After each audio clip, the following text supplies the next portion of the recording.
አሰላሙ አለይኩም ወራህመቱላሂ ወበረካቱሁ። ሰላም እንዴት ናችሁ? በዛሬው ቪዲዮ ሴት ልጅ በቤተሰቧ የተከበረች ትሆን ዘንድ የሚረዷትን መንገዶች እናያለን። ሴትን ማክበር ምስጋና አይደለም፣ የህይወት መመሪያና የሰብአዊነት መሰረት ነው። በማንም ሊተካ በማይችል ተፈጥሮ ባጎናጸፈቻት ትውልድን የማፍራት ሚናዋ ያስከብራታል። ይህ ከመሆኑም ጋር በቤተሰቧ ውስጥ የተከበረችና ደረጃዋን ከፍ የሚያደርጉ የህይወት መመሪያዎች አሉ። እነሱም ራሷን መውደድና ማክበር። ሴት ልጅ በተፈጥሮ ማንነቷ ፈጣሪዋ አልቆና አክብሮ የፈጠራት ስትሆን በየትኛውም ሁኔታ ውስጥ ሆና ራሷን መውደድና ማክበር ይኖርባታል።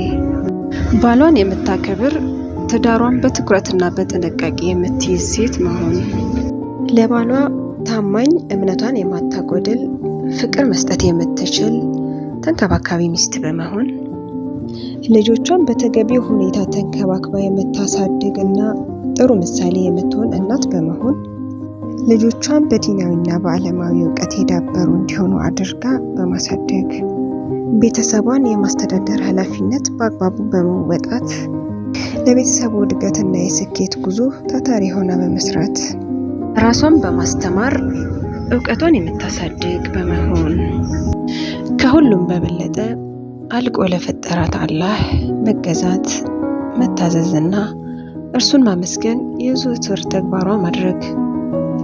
ሚስት በቤተሰቧ ስትከበር ደስተኛና ውጤታማ ቤተሰብ የማድረግ ፍላጎቷ ይጨምራል።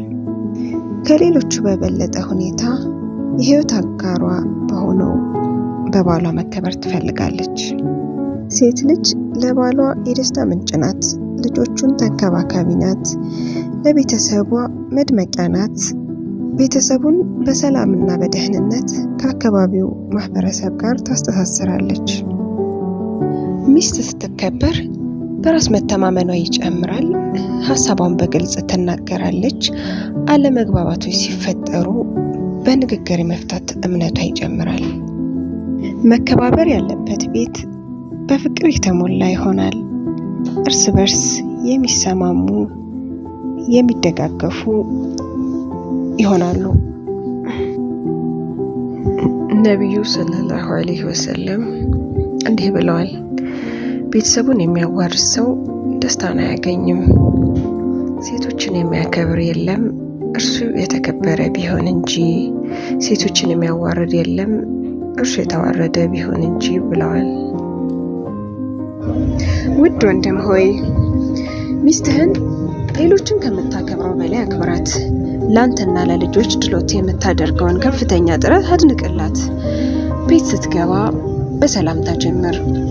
ስታናግር በትህትና አናግራት። ስትጠራት በቁልምጫ ጥራት። ከሌሎች ጋር በምትሆኑበት ጊዜ ክብር ስጣት።